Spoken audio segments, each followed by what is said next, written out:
Mark had never blacksmithed before, so I picked a simple project to begin with. Some fire pokers forged from mild steel round stock. We began with hammer introductions. Professional forges have dozens of hyper-specific hammers, but here we were working with just the classics.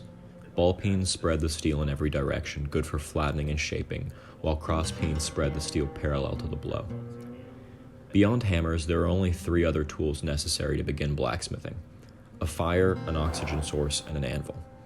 This is a small forge I built, hooked up to a $12 airbed inflator from Target. The anvil here at William & Mary is more special. It's a beautiful old London carriage maker's pattern, with a wide horn for the wheel shaping and no step due to the lack of hot cuts involved in the process.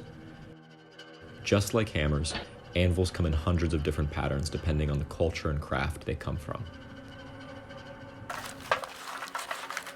Building the fire requires patience. Turn the air on too soon and you'll extinguish your flames. Turn it on too late and you've already lost them.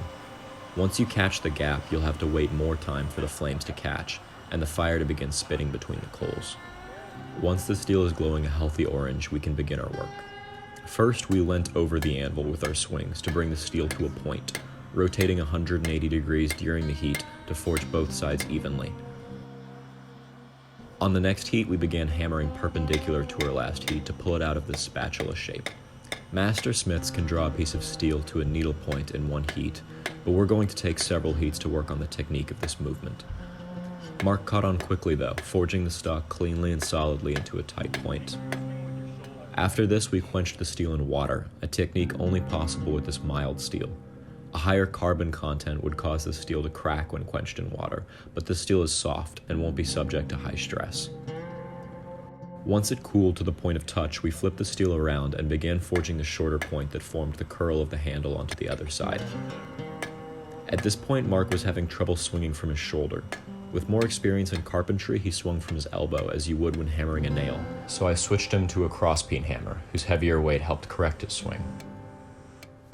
After we forged these points, we used the sides of the anvil to forge a 90-degree bend, then kicked the steel back against our thighs to gently round the curl. This technique is softer than using the anvil, and makes sure that the steel bends where it's the weakest as opposed to where you're hitting it.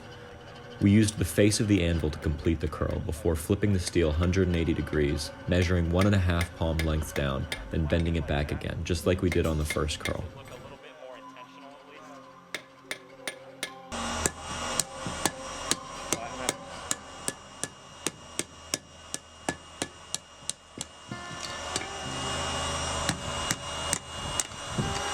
So it needs a little bit more,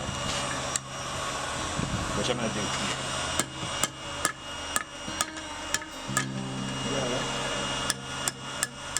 Until it starts to, and this you can do cold almost.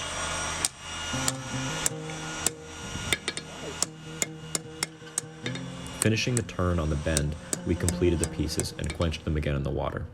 Then, we're done. Mark's first go at blacksmithing proved him capable and quick when it comes to steelworking, and I feel like my teaching wasn't half bad either. Hand forging is a dying art, with fewer and fewer practicing smiths each year. The bladesmithing sect has received a brief artistic revival in the past 5 years, but traditional practices are being lost in the greater community.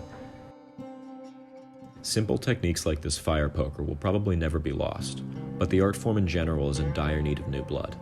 Each skill gained is a skill saved, and perhaps now that I've passed these basic skills down to Mark, he can pass them down to someone else someday.